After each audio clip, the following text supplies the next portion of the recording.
After departing New Caledonia amid the turmoil of civil unrest, we sailed Cadence 2 days to Port Vila to clear into Vanuatu. We couldn't wait to get around and explore this beautiful archipelago of lush tropical islands.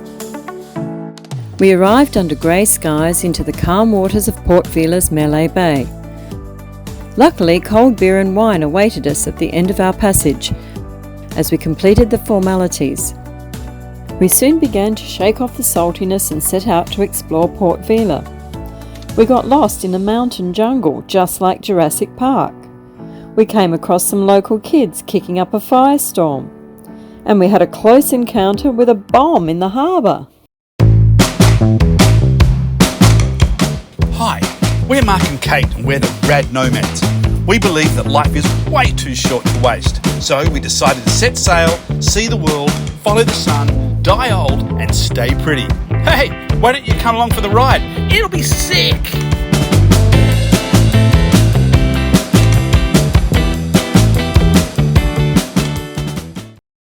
With Cadence safely tied up at Yachting World, we headed out in the dingo to check out the town of Port Vila.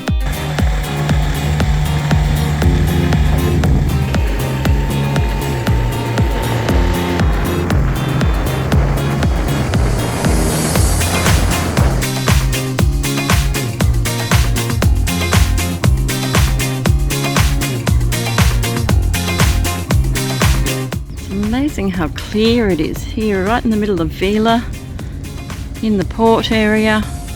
All around you can really see the bottom, you can see all the fish. Naturally, a hearty breakfast at Jill's Cafe was our first stop. Then some restocking at Bon Marché.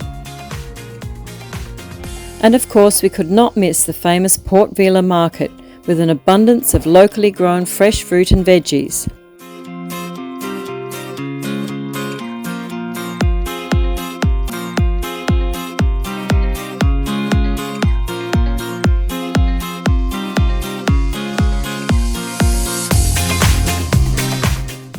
Hey baby, where do these go? With bellies and pantry full, we set out to explore the harbour, starting with the lovely Iririki Island.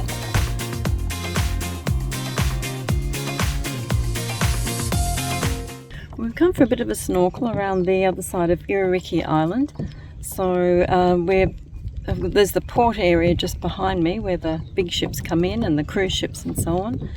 And there's a bit of reef down here, but apparently it got a bit devastated by the two cyclones that went through here in Vanuatu earlier this year. It wasn't sort of really the greatest of snorkeling around here in the first place, but the reef got a bit wrecked, so now there's not really a lot down there to see. But anyway, it's a nice place to come for a swim.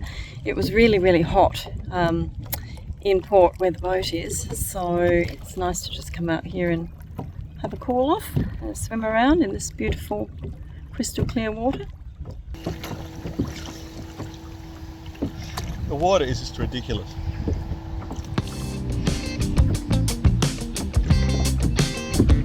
So, having discovered that snorkeling is not really a thing around Iririki, we bought a day pass and went ashore to enjoy some resorting in luxury.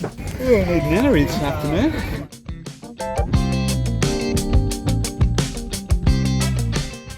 We discovered that perched terrifyingly high up in the jungle above Vila sits the zipline place, so we drove up to check it out. Well, we're walking through this tropical jungle. We're going to what's it called? Sky Bridge. We're going to the Sky Bridge, but it's one of those weird days here in Vanuatu where it's actually a bit cold. Like, if I had a jacket on now, I'd be pretty happy.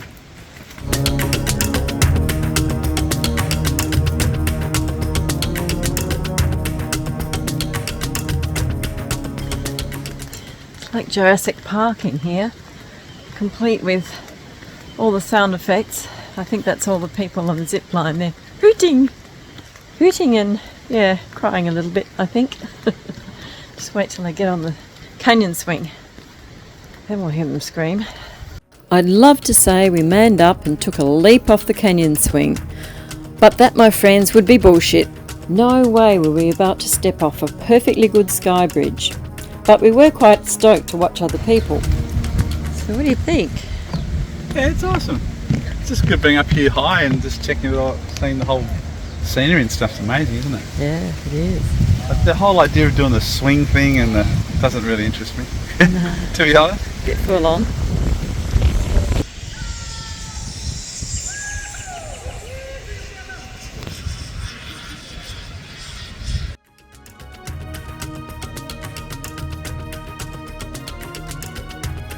Oh boy, here we go. Let me tell you, the jungle floor is a very long way down.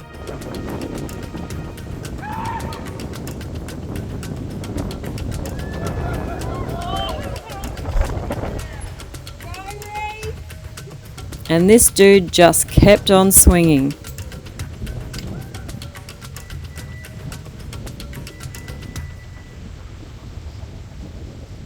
If you like our videos, give us a thumbs up, smash subscribe, and ding that bell. If you watched our last video, you would know our old heady didn't make it across the Coral Sea from Australia. So our first boat job in Vila was to cut it down and measure up for a new set of sails.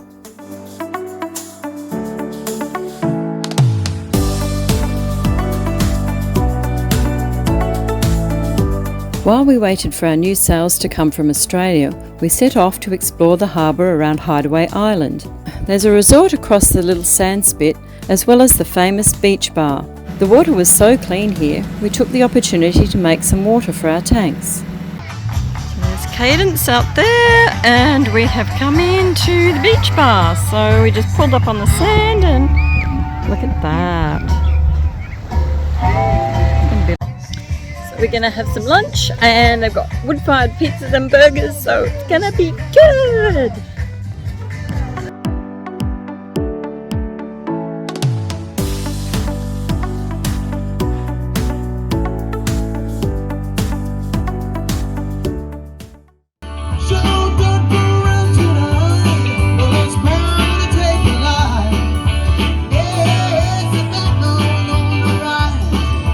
We enjoyed the delicious wood-fired pizzas and a few bevies, waiting for the fire show to begin.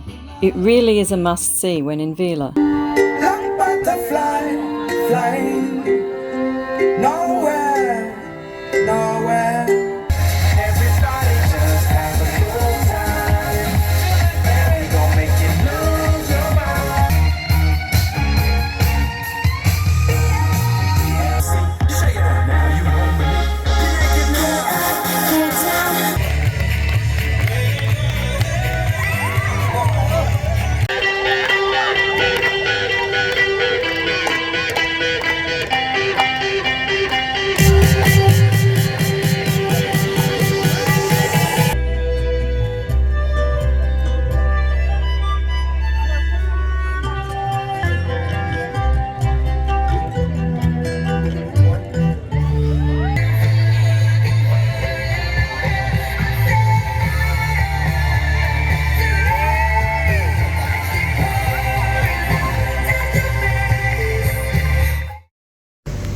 I think this is the first time we've actually entered Vila with sunshine.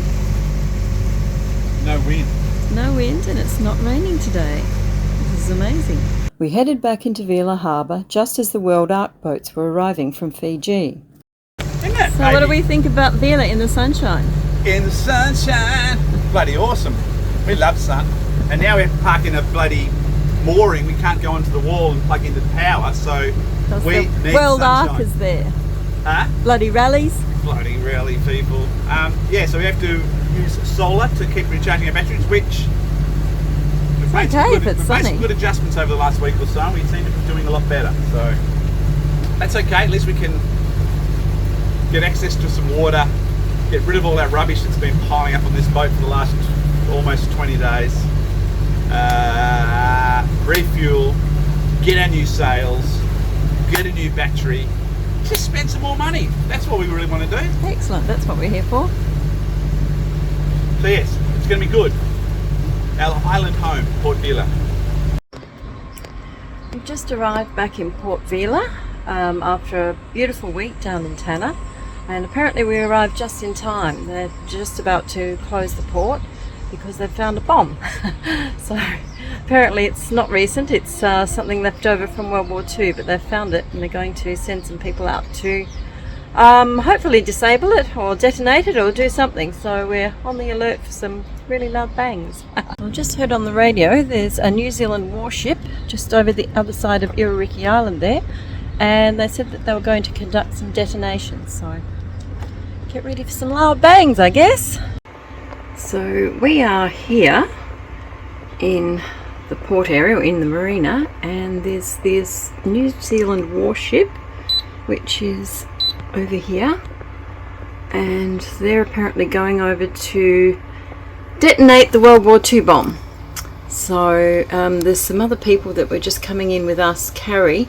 There's a little boat that had no motor, and so it's coming in with some friends of ours from Ocean Blue who are in their dinghy, so hopefully they're okay. Looks like the warship hasn't stopped moving yet, so I'm guessing that they've still got a little way to go before they get where they're going to start exploding things. Yeah, it's a bit of excitement this morning. Well, it looks like we really did get in just in time this morning. We've just heard on the radio one of the other rally boats is outside Malay Bay, so they're sort of right out in the ocean outside of the island of Afate, and they called up the New Zealand warship and asked if they could come in. They were told no. The entrance is closed and they're not expecting it to open until sometime this afternoon, so it's it's not even 10 o'clock yet in the morning. So they've got to just hang about out there and wait for it to reopen after they've done all their detonations. Wow, what a morning. There they are, bringing Carrie in. I'm going to put her on a mooring. Apparently they tried to anchor, but probably don't have any power to power the windlass, so that didn't work. But yeah, poor guy, he's lost his engine and he's sailing solo, so not in a good way. Meanwhile, another comedy capers. These people have been on the radio. They keep calling and saying, oh, we're here. But nothing seems to really come of it. Now they're kind of speeding along through the mooring field when the guys that are going to help them are actually busy with Carrie. So I don't know how that's going to work. So look what's happened on the way in this morning. Some dirty bird, some huge dirty bird, has pooed all over our deck. What a bloody mess it's made. And meanwhile, in other news, looks like they're setting up for a wedding over there on Iroriki Island. So they have a lovely day for it, but given the explosions that are about to go off, might just go off with a bang, hey? While the New Zealand Navy were busy blowing up the bomb out in the harbour, we decided to head into town. So once again we are walking the plank to get to shore.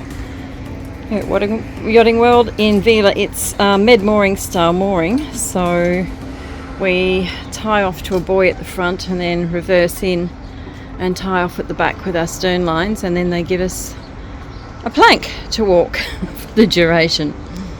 It kind of freaks me out a little bit, to be honest. Vila's waterfront is a busy little spot to go for some shopping and laundry. There's a really cool craft market in Vila selling locally made crafts from artisans around the islands. The Mama's clothing market used to be undercover until a cyclone came and blew it all away. Vila is a great place to meet the mamas in the markets and support local craftspeople.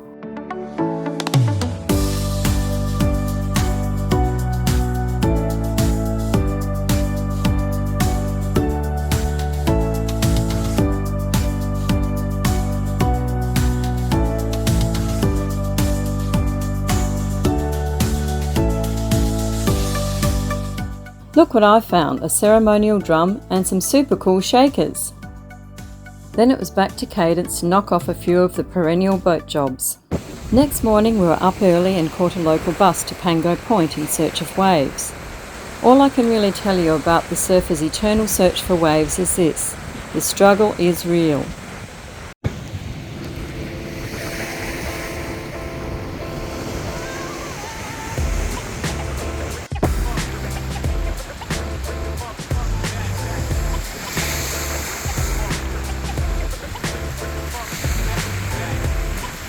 I've heard sometimes it helps if you lie flat on the sand and look up.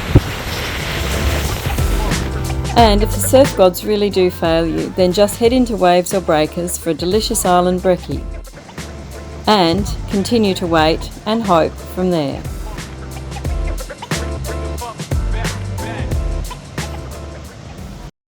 It's not every day a super yacht pulls into Vila harbour.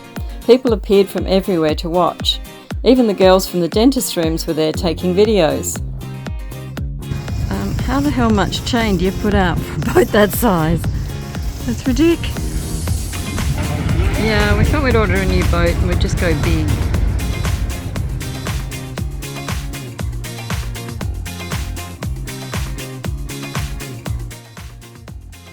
As the sun sets over Malay Bay, we generally do what cruisers normally do and bust out the sundowners. And sometimes things get a little bit loose. 63 fucking years old. And you know what? Just had a week on this paradise island. I've got a G&T. Well, it's finished. And I'm in the mood for some freestyle rapping about what's been going on. So let's give it a crack. You ready, baby? I'm ready. Well, I'm 63 and look at me. I'm as happy as a fucking Cherokee. I'm living on a boat with a beautiful girl. Oh man, what a world. I've been in a tropical paradise playing with some things that I've been staying on the border, on the land, eating coconuts and some clams. I had some great times. I ain't complaining. That's not right. Many a good night can be had when the waterfront bar is just a short plank walk away.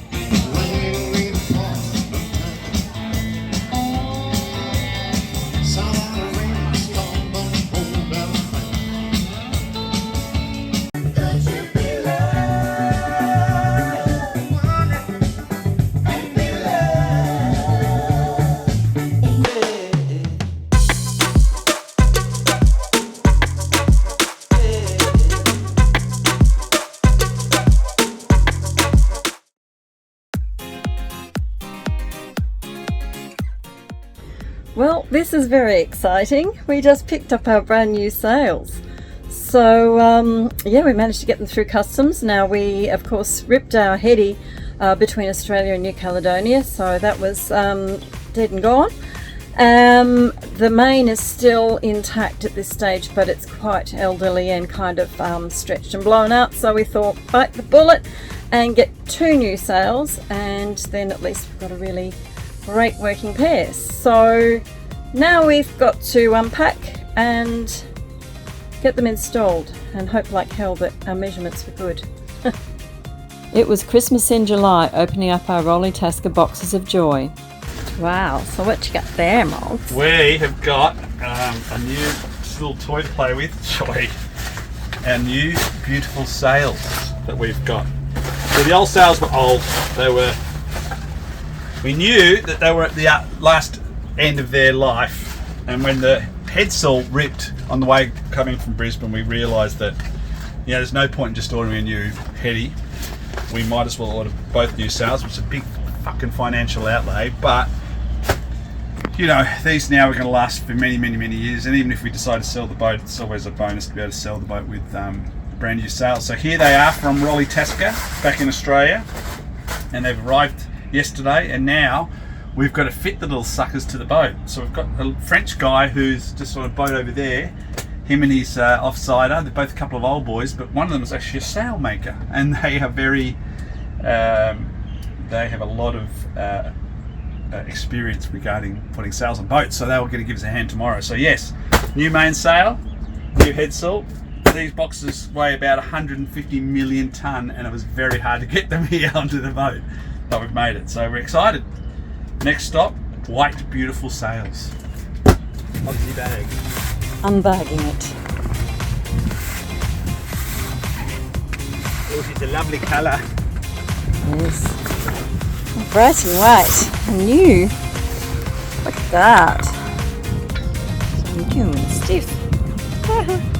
we're about to have a moment of truth. We're going to hook up the heady and hoist it. Fingers crossed it's the right size.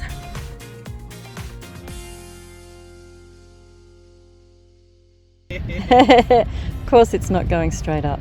Why would it? Never going to happen. With a bit of good advice from a friendly French sailmaker on the boat next door, we put Mark up the forestay to fix the track, and voila, mon chéri, the sail is up. Ooh, she's beautiful. And even better, she fits. Now let's bend on that crisp new main buoy.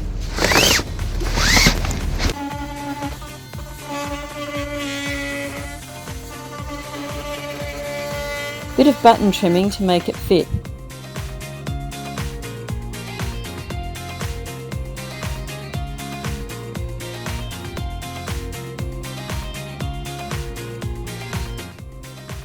And just like that, she's up. All our potentially dodgy measuring efforts paid off in the end, and it all fits. For you! As we prepared to depart Vanuatu, the lovely people of Port Vila were gearing up for Independence Day. And when I say day, I mean week. The Ni Vanuatu are very proud of having gained independence from Britain and France in 1980. So celebrations in the capital appear to involve about a week of very much flag waving, marching bands appearing in the streets, pop-up parades and flash mobs appearing in lovely island dresses and the national colours. As we soon found out, public offices such as immigration can suddenly close for a parade through the town, which put an unexpected stop on our plans to clear out from Port Vila. But it was worth it to witness the joy of celebrations for the Vanuatu people. Don't they just have the coolest soldiers in the world? Okay, it's time to do a little bit of Vanuatu and rapping. It's been a big week. We're very happy. Here we go. I got my wine in my hand. Let's do this thing right now. Well, I wrote this record for when I perform. Lonely nights in the back of university dorm. I put pen to paper and a paper to pen. For the nights I'm rocking the mic in front of women and men. I get a roar like Eddie, rough like Freddy Krueger with a Luger, turn a man into spaghetti. I'm the Fats Domino up on Blueberry Hill, and my rhymes are funky, fresh and not run of the mill. So like a king has palaces, I give an analysis. You can't talk because you're suffering paralysis. Of the lip, of the mouth, of the tongue, coming to you compliments of a brother named Mark. And you can't talk because I'm leaving you speechless. So be quiet, let an educator teach. This is new to my missus, cause she's in a rage. I said, you control the boat, baby, I control the stage, cause we go off. My name is M.O.G. and baby, I go off. Get down. That's it. While the weather was looking good, we set off to test our new sails on the way back to Tanna to clear out of Vanuatu and head back to New Caledonia. We were sad to see the end of our travels through the islands of Vanuatu and say goodbye to the beautiful people there, but super excited to be returning to cruise New Caledonia.